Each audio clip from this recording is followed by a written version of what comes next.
Welcome to the Caribbean Cricket Podcast, your one-stop shop for all things West Indies cricket. By the fans, for the fans.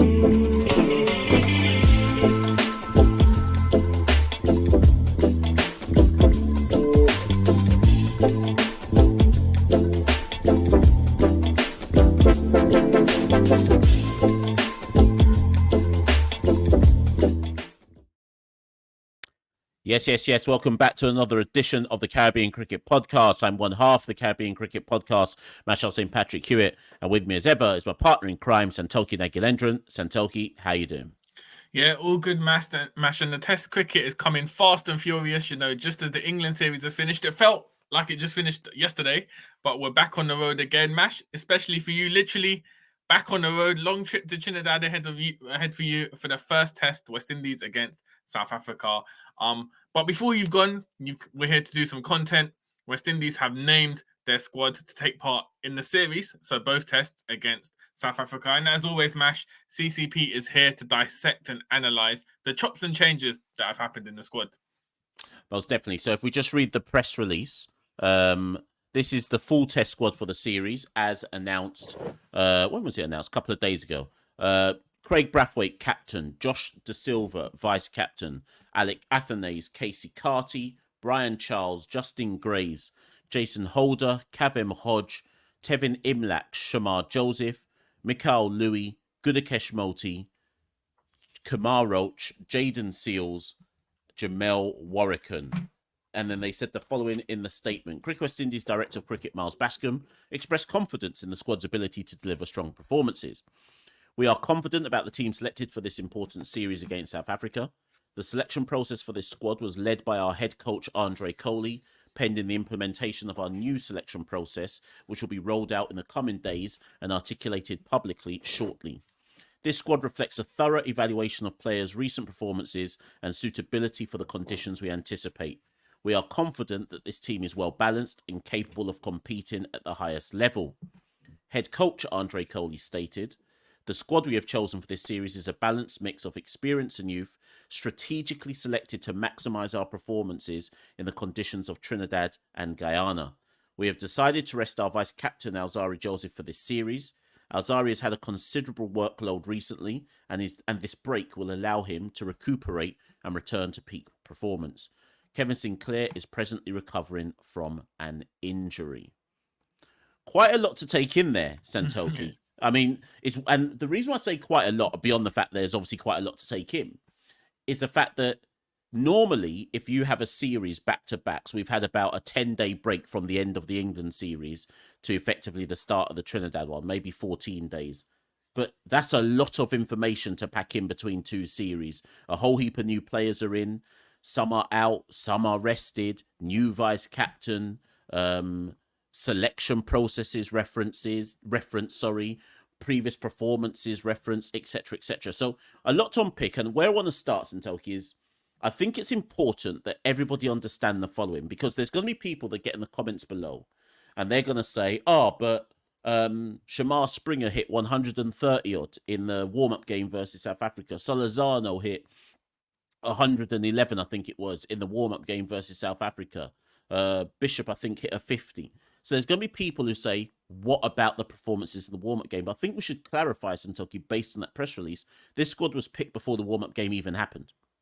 Yeah, it makes sense. So the warm-up match essentially didn't have any bearing, and we'll get onto it later on in the show. But if it did, then there'd be trouble for Keacy Carty, and we might have seen Solazano, for instance. But I think it's always dangerous to base your Test squad selections on recency bias in one warm-up game, because we know, like, warm-up games, like we saw the game at Beckenham, Mash, it's not played at full tilt, so sometimes the performances you see there might not necessarily reflect reality. So they've obviously pre-planned it. I think it's interesting, Mash, that they've gone ahead with selection for this squad without really clarifying this whole new selection process. We've got a statement about Andre Coley, so I think this is a good place to start. We've got obviously a statement about Andre Coley being the head coach. He's kind of leading a new selection panel and a new selection process. Not really any further details divulged. We don't really know what the criteria is, who else is helping Coley with the selection process. So, Mash, I guess that it's kind of like an own goal straight away from Cricket West Indies, because they haven't clarified the selection process. and then they've selected a team for the public. So there's inevitably going to be questions about what was the criteria for selection. And I think that's something they could have clarified before announcing the squad, in my opinion. So I agree with you because, and ultimately the reason why I agree with you is because you and I now are in a position where we're having to make presumptions about how this squad was selected, and our presumptions may well be correct, but the point is we're making presumptions and assumptions about what must have happened, and more often than not we're pretty close to the truth of what a situation might be. So my theory is this: they have a new system in place, probably for after this tour or this South Africa series, which will be in place for essentially everything that comes next. And I'm sure we'll hear a press release within the next week and a half to 2 weeks about what it formally looks like. But my understanding is that there will be scouts across the region in the different territories, basically almost, let's say like Andre Coley says, boy, we need a new opener. And then the scouts will be like, here's the next 4 best openers in the region. If you see what I mean. That's how something roughly along those kind of lines, right? Yeah. What that doesn't explain is when they decided, for example, I'll just pick some names out of the hat. Jamel Warricombe, Brian Charles, who else is in there that wasn't? Keacy, Carty, Justin Graves. How did they make the decision that it was those 4 who would come back into the squad without this new selection process in place? Who said to Coley, or was it Coley's? How did Coley know that? Yeah, Brian Charles, it's time for him to come through. What was the? I'm not against it, but what was the rationale to do it? Yeah, it's interesting. I can only imagine it's just Coley's probably just based it on the regional performances. You have to, right? Yeah. Yeah, you have to. So that's the only thing, and I'm only laughing, Mash, because of how CCP moves now. People are going to treat this basically as the official press conference. We're going to get people in the comments saying, where's Shamar Springer? It's a disgrace, no Joshua Bishop. So this might as well be the selection press conference, for Cricket West Indies. We are not the official mouthpiece of Cricket West Indies, people. We're just speculating as to what must have happened. So yeah, I can only imagine they based it on regional season. To be fair, Mash, we both called it on the live show. Brian Charles was an obvious one to come in. Took a load of wickets in his most recent few games for Trinidad and Tobago. Will know the pitch at Bryan very well. Is a right armer as well, so that makes sense. But yeah, as you said, it kind of just further expands on the point I made. There's not really clarity as to how it was picked. So let's get into the actual squad match. I guess the first place to go with is Alzari. They obviously clarified that he wasn't dropped on form; he was rested. Those of you who've been watching our most recent episodes, that's something we've been advocating for, a rest for at least one of these tests. They've decided to take the gamble and rest him for both of the tests of the series. In my opinion, Mash, that's a logical move because you're resting him. We know what Alzari can do. You're giving him a break. He just looked tired in England. So you're resting him for his long-term development. I'm assuming he'll come back in the Bangladesh series and hopefully be refreshed. But there was no need, from what I saw, there was no need to persevere with him. I think it'd be even more of a struggle for him to go to South Africa now and play. So, in my opinion, that's a logical move from the selection panel to give him a rest. Do you believe he's been rested or dropped? Because I think he's been dropped, but it's easy to say he's been rested. But so I think we're only going to know in hindsight because, all right, let's say West Indies beat South Africa 2-0, yeah, in the series. Yeah. And then Alzari don't come back for the Bangladesh test. Then essentially he's been dropped because you're not giving him a rest. If he comes back against Bangladesh regardless of what happens, then I guess the argument will be he was rested for South Africa. So we kind of won't know kind of what the whole thing was until a few months have passed and a few more series have passed. But Mash, what would you say his form was that down bad then in England that it would just immediately call for a drop? They just thought, you know what, we just needed to get him out of the test side, and they're focusing him on white ball cricket. So this is my theory. If Alzari Joseph had bowled well in England, they wouldn't be resting him for South Africa. That's essentially where I'm coming from. Because if he'd done what Jayden Seales had done, right, and taken 13 wickets in the series at 27 apiece, you mean to tell me you're going to turn around to Alzari Joseph and go, you're looking a bit burnt out. We're gonna rest you for South Africa. I think it's convenient to say, well, it's always a combination of both. you're looking a bit down bad. You're obviously not on form right now. You probably could do with a rest. But at the same time, if you were on form, of course we wouldn't be resting you because you're one of our senior bowlers. So it's also kind of a bit of a drop as well. Yeah, So yeah, basically the two are interlinked. Like Yeah. his drop off form made them realize, oh shit, like he Yeah. needs a rest basically. As In you said, essence. if he was top wicket taker for West Indies, I don't think him having a rest would be a priority. They would say, you know what, push through with the next two tests. So it's kind of interlinked. But obviously, along with that, he was vice captain as well. Mhm. So they've given the vice captaincy to Josh De Silva. I know, Mash, you've talked about it for a while as Josh being a future sort of permanent captain for the West Indies Test side. They kind of hinted at it last year by making him captain of the A-team tour. He's someone who fits sort of the right age, 26 years old, to be like that long-term successor. And also, just based on his personality and the way he sort of, his character, you can imagine him in that leadership sort of role. So obviously, Mash, I think, as you'll agree with, that vice captaincy promotion for Josh De Silva sort of hints at their long-term thinking as well. Yeah, and it's going to be very interesting to see what happens. Say we don't lose the South Africa series. Doesn't mean we'll win, but say we don't lose it. Again, if Alzari comes back, then what? Does it go back to him because he was the vice captain beforehand? Or do they look at what's happened in Alzari's absence and go, actually, we kind of like how we were set up and how the personnel looked against South Africa, so we're going to carry on as is. So it's going to be very, very interesting. But ultimately, as you intimated, irrespective of what happens with Josh going forward, I suspect he will be a captain at some point in the future. I do not envisage a situation where the next captain of the West Indies is Alzari Joseph after Craig Brathwaite steps down. I can more see how it would go to Josh De Silva next. Yeah, well, listen, Mash, vice captaincy looking like a poison chalice at the moment. Blackwood got it, took a drop. Alzari got it, took a drop. So the target for Josh is to stay in the side as vice captain at the moment. But yeah, I can't see, if all goes well, not even if we take a 2-0 early against South Africa, but Josh is kind of leader. You can see him doing stuff on the pitch or with tactics or working. I guess it also depends on his relationship with Brathwaite, how those two work in tandem, obviously. But yeah, I just can't see them bringing back Alzari as vice captain now they've made this decision. So let's get into the squad, Mash. Where do you want to start? We've obviously talked about Alzari being enforced. The other enforced, as you said, was Kevin Sinclair.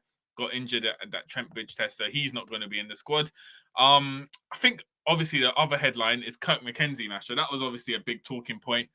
On the last live show, I think I said, yeah, like I can't see a man averaging 5.5 and keeping his place. You said as well, you'd be surprised if he was dropped just because of his kind of youthfulness and what are they going to do with him. So ultimately, they've took the plunge and got rid of Kirk McKenzie. I guess this just points to the fact that as much as we want to develop talent, Test cricket, professional cricket is essentially like a business, and he wasn't getting the results, wasn't getting the performance. So they made the call. What are your reactions to Kirk McKenzie being dropped? Because essentially, where's he going to play his red ball cricket now? That's the big question. And that, what you just said there, is basically where I want to start. Because effectively what we've done to Kirk McKenzie, and first things first, let me just clarify. Yeah, I've got no issue with him being dropped because based on performance, I get it. I'm not saying I would have done it, but I certainly get it. But what it points to is this for me, Santokie. And obviously Desmond Haynes is no longer the selector, but he's the person who I'd want to answer the question. What was the rationale for picking McKenzie in the first place? And so what's happened now is McKenzie has played 1 test versus India, 2 versus Australia, 3 versus England. So he's got 6 tests, and they've decided after 6 tests, actually, you're no good. Now, I guess what I'm trying to therefore say is, on one hand, I'm questioning selection.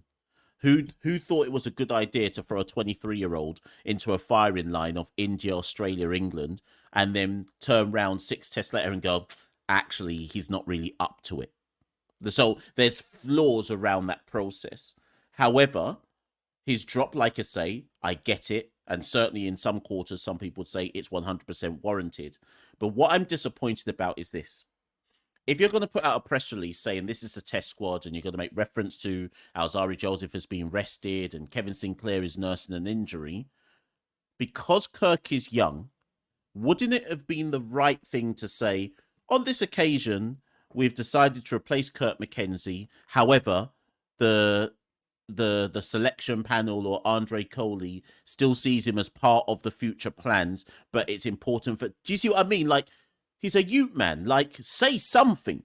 Now, you may have said it in private, but publicly, I think optics and comms, it would be good to just reference him in some shape or form and at least show Ute Man and the rest of the Ute players, when we drop you, we're not just going to forget about you and your development. Like, what next now? When will we next see Kurt McKenzie then? I don't, what happens now for him?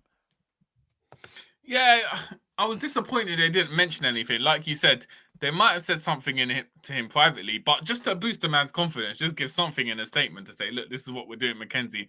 Now it's just a drop. And the fear mash, we've seen it a lot of times in West Indies cricket, it's that he just disappears from the radar. We see him come back next year in February for the first class season, maybe has a down bad few games, and then that's it. The next thing we hear about the man, he's playing club cricket in England or something like that. Like, there's no, what's the systemized approach to aid in his development? Because we know he can play Test cricket. He was the top scorer in Australia, so we know he can play Test cricket.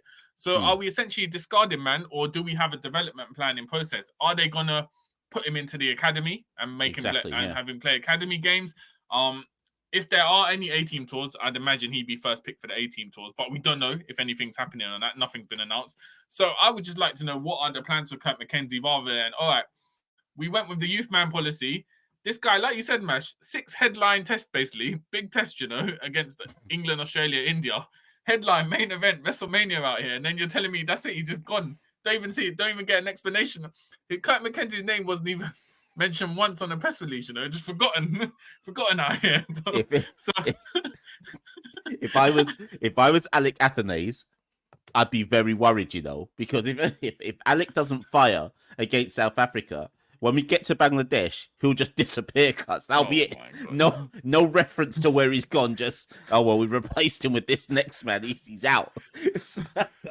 I just don't think that's how you should treat youth players or younger players. I think publicly you have to at least show the cricket loving public that, listen, he's out, but he's not forgotten. Now, we have to assume, Santokie, that the person who has replaced Kurt McKenzie, and therefore, unless they change the batting order and move Kavem Hodge or Alec Athanaze up to number 3, you have to assume that Keacy Carty is going to be a light-for-light replacement, and Carty will bat number 3 against South Africa. Obviously, he just played number 3 against South Africa in the warm-up game. I think he scored 24 and, 10 or a duck or whatever. I don't know what he got. I wouldn't read too much into that. I think Carty is deserving of a pick. Obviously, people look at his regional record and say, wait, but after X amount of games, he only averages 29. That's your average cricketer in the Caribbean. Like, there's no point in getting upset about that. That's just everyone nowadays, right? What we have to go by is the fact that he's got a central contract. He's established in the West Indies ODI side. He's got an average of 34 in ODI cricket. I know ODI cricket is not red ball cricket, but it shows that he can play at the international level. His previous domestic season, he scored a century and 550s for the Leeward Islands and averaged 40-something. So you've kind of just got to go on, adding all of that information together. You kind of just have to say, well, if not Keacy Carty, who else? Because if you're not going to pick him based on that information I've just provided, what is the metric to pick anybody else then? Yeah. So I think with Keacy Carty, as you said, he'd made his mark in white ball cricket, averaged 34. He passed the eye test. Like, people in the region, we know Keacy Carty's got talent. And as you said, his first class average is 29, but in the most recent season he averaged 41. So I think for selectors and the coaches, they were just looking at, Keacy Carty, we know he's a talented batter. He's young. He can do it in white ball cricket. If he can produce a decent red ball season for us, then we'll give him a shot at some point. So he averaged 41, was the 5th highest run scorer in the first class season. I think it was Machel Louis, Craig Brathwaite, Kevin Sinclair, Amir Jangu, and then Carty. So based on those merits, the top 3 all got given a run. I mean, there's an argument, 3 Amir Jangu, man. Where's the Jangu's name getting called up for this? So I think he's justified his call up because he's made the top 5 for the red ball season. And as you said, Mash, he's done it in white ball cricket. So he'll be a good addition. Do you think, based on the squad selection and the composition, because remember Tevin Imlach is still in the squad. Oh yeah, and he averaged 60 for Guyana as a pure batter. But based on the composition of the squad, Mash, where do you think they're more inclined to go at this point? Is it a straight swap? Keacy, Carty in for Kurt McKenzie in at number 3? Or could you see them shuffling things around and having Tevin Imlach fit into that middle order? Bearing in mind, he's been with the squad for Australia and England now. They pulled the drop on McCaskey, so McCaskey's not there, but they've stuck. Yeah, but we Imlach. need to talk about that though. So we'll do that in the next bit.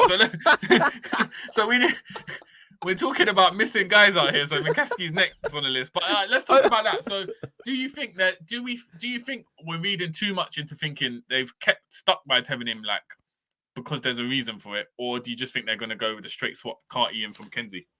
I've always assumed that Tevin Imlach is there as the backup wicketkeeper. I've just always assumed that's the reason. If they decided, right, Tevin Imlach is going to bat now at number 3, or they'll move Kavem up to 3 and Imlach comes 5, I'd have no issue with it. But I have just always assumed that Imlach is there as the backup wicketkeeper and that they don't see him yet in the mould of an out-and-out batter. I think that would be limiting to only see him as a backup wicketkeeper, but I think that's what his role would be. The reason why I mentioned McCaskey is because you would have thought that if McKenzie was going to get a drop, that the next obvious person to replace McKenzie would actually be McCaskey, because McCaskey opens. But McCaskey's straight out of the squad, and what did he do? What did he do? What did he do to come straight out of the squad? So my theory around McCaskey is that they've in making up the squad composition, they thought we don't need a backup opener in a home series. We can just call anybody to come in. So if they need McCaskey, they'll just ring his phone and say, "Fly to Guyana, you're playing the next test." But if you end up doing that, why not just carry the man anyway? So again, I'm sure there's a rationale, but I know what happened. I would have known what happened with McCaskey, man. What do you reckon? That warm-up match when he got 2 and 2, they were like, "Oh boy, like we've flown him out here, we'll keep him for this tour." But then after that, it's over with. I think they've just thought, you know what, he's out of form. He's not looking good. So and also it's a home test, so we're not going to pull him up. But if Louis or Brathwaite did get injured or something happened and one of them had to miss the second test, it wouldn't surprise me if they just went with someone else other than McCaskey at this point, bearing in mind West Indies selection policy. I think Mash's, because unbeknownst to you lot, we had a technical malfunction and both Santokie and myself disappeared off the screen. You don't know already that when it comes to tech, anything can happen on the Caribbean Cricket Podcast. So I hope this has worked. But what you would have previously seen was us laughing about McCaskey. We're going to try and pretend like nothing ever happened, and we're going to continue that conversation. So, Santokie, I think as you were saying, you think that based on what happened in the warm-up game, that's why McCaskey ultimately was not, well, has he been dropped? Who knows? But that's why he's not here anymore. Yeah, and it'd be interesting to see, Mash. So let's say if Louis or Brathwaite don't make the second test, what are they going to do? It wouldn't surprise me knowing West Indies cricket if they throw in another opener, like we see a Chanderpaul or Solazano coming as opener rather than a McCaskey. So McCaskey is a strange one. And I know we talked about it earlier briefly, but Amir Jangu, Mash, he played 5 matches in the first class season, averaged 100. Obviously, that was inflated by his double century against down bad CCC. But he still put on a 93 against Barbados, half century against Jamaica. Do you think it's strange that no one's really talking about Amir Jangu as kind of around the setup? Or is it a case of he only played 5 first-class games? There wasn't enough of a spread of games that he played to make that call that, he should be in the test side. So my theory around Jangu is he's obviously turned some heads with that double century, granted, like you say, against down bad CCC. But at the end of the day, 500 runs is 500 runs. But what I would suspect with Jangu is they're looking to see if he can replicate that form in another season. Because somebody like a Carty, they'll say, well, he's shown it in ODI cricket, then he's shown it in a domestic season. Whereas Jangu, I'm looking at his record now, right? 500 runs this season. The season before that, he played 4 matches, 205 runs at an average of 34, which, to be fair, is okay in West Indies circumstances. Season before that, we're talking red ball cricket, he averaged 16 in 4 matches.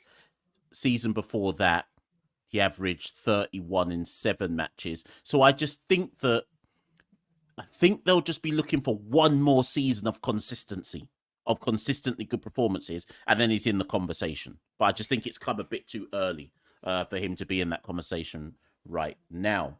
Another name, though, Santokie, who isn't there, and again, wasn't mentioned in the press release, where's Jeremiah Louis? Oh, yeah. That's the thing, because they didn't clarify that if he was still injured. He got injured after the after the Trent Bridge test. So Jeremiah Louis, not picked, and then Akeem Jordan as well, not picked as well. So Akeem Jordan, I kind of understand because he was just a last minute backup. But then again, it's an own goal for me. All you have to say in the press release is, "Oh, Jeremiah Louis is still injured." Because why did they pick to say it about Kevin Sinclair, but then not say it about anyone else?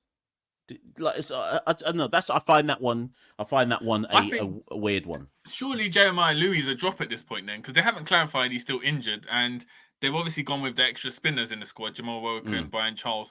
So they've essentially dropped Louis for spinners, but which is right. So that's that's what I think's happened. So let's pivot to that then, because it was interested in the press release. Let me find that line again. Was it Coley? Yeah, Coley said, "The squad we have chosen for this series is a balanced mix of experience and youth, strategically selected to maximise our performance in Trinidad and Guyana." I read in between the lines. I take that to mean we expect it to spin, and that's why Charles, Warwick, and Multi are all in the squad, and that's why Jeremiah. Because Kemar Roach for me is a straight light for light replacement, not light for light, but a straight replacement for Alzari Joseph. I assume that an extra spinner has come in for Jeremiah Louis. Because I don't know if that means they want to go with 2 spinners, 3 spinners, if they just want the options. But I think that's ultimately why we've got 3 spinners in the squad. Yeah, I think that's why they've gone for 3 spinners. It'd be interesting because obviously Warwickon had a good first-class season. But you'd imagine, because he's a left armer, they're not going to play him and Moti. You'd imagine it'd be Charles and Moti at most. So it'd be interesting to see what composition they go with. Is Shamar Joseph going to play as well? Are they going to go with Shamar Joseph in that test? So that's another talking point. You'd imagine with Kemar Roach having been out for so long, he's come back fresh essentially. He played in a warm-up game. You'd imagine, Mash, surely Kemar Roach is going to be in that 11 come Wednesday. Yes, that the chosen 11. I think. Okay, let me tell you. At Providence, I expect 2 spinners. I'm not so convinced that's going to happen at Queen's Park Oval. It would not surprise me if it's Seals, Roach, Shamar, Multi, Jason Holder, and then they say to Kavem Hodge, "You bowl some left arm slow bowling if we need another spinner," right? Because South Africa will have the same dilemma where Maharaj will definitely play, but that doesn't necessarily mean that Dame Pete will play. Because obviously South Africa's strength will be, Rabada, Berger, Ngidi, etc. So you would assume that they're going with their pacers as well. Whereas in Guyana, I expect them to go 2 spinners. But we shall see. Any thoughts on that? Yeah, it'd be interesting because the pitch at Bryan Charles, you don't know how much exactly it is going to turn. So you're like you said, we could just see 1 spinner. Obviously, this is always a talking point, Mash. But I think the fact that they've gone for Charles as the right arm spinner ahead of Jimbo, who took more wickets than him in the regional season, played less games. I think they've drawn a line under Jimbo at this point, Mash. Yeah, he's done. He's done out here. Yeah, so that's a big shame though, because even as much as they might critique his his size and stuff, he's still putting up numbers. 32 wickets I think he got in the regional season. He only played 6 games. He didn't even play the full 7 games. So they've gone with Charles. As I said, Charles obviously from Trinidad and Tobago will know the pitch quite well. Has been a good regional stalwart for the past few years for Trinidad and Tobago. So he's a good addition to that side. Another addition, Mash, back from the wilderness.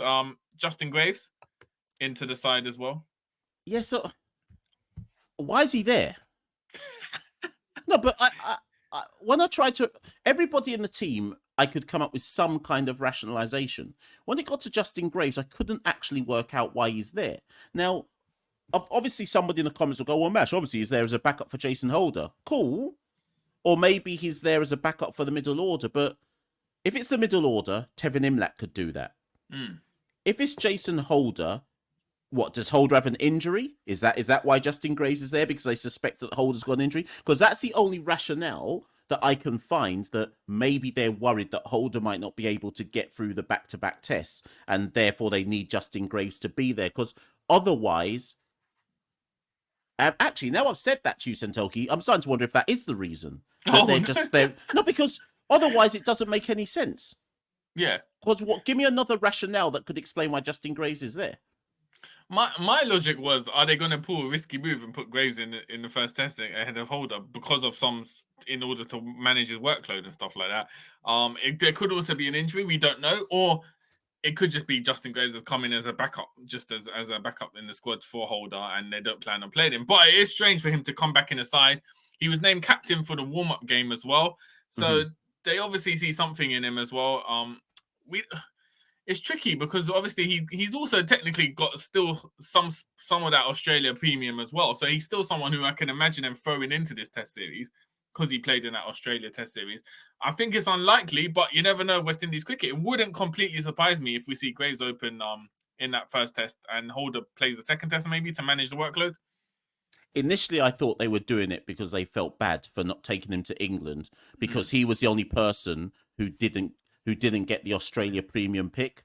So I was like, when I saw his name, I was like, they want to reward him. True say he didn't get the Australia premium pick to go England, so maybe they want to reward him. But I think that Justin Graves is in instead of Zach McCaskey. So that's why I'm saying McCaskey, if he had been kept in, would have been there as a backup in case an opener goes down with an injury. For Graves to be in means they must be concerned about something. And the only player he can be a like-for-like replacement for is certainly not an opener. So you have to assume it's Jason Holder. But listen, we wish him well, you know. We wish him well. If he does play, and if that's what the rationale is, then obviously we have to rally and hope he goes well. I'm sure there's enough uncles in the comments below who will be like, thank God, yeah, because we've had enough of Holder. I'm sure there'll be some uncles who want to say something like that, but we shall see.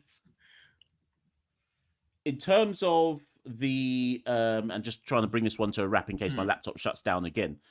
In terms of the series, Santokie, I mean, we can return back to it after the Trinidad test. Are we getting ahead of ourselves if we believe that we can win one of these test matches? We don't normally win anything against South Africa in terms of test cricket. I think we've only won one test since readmission. I don't think we'll ever have a better chance than now to try and win a test of South Africa. Yeah, I think so. I think there's a lot of factors. One, the fact that we're coming off a 3-test series in England, the players would have got that red ball experience like we talked about so much on the England tour.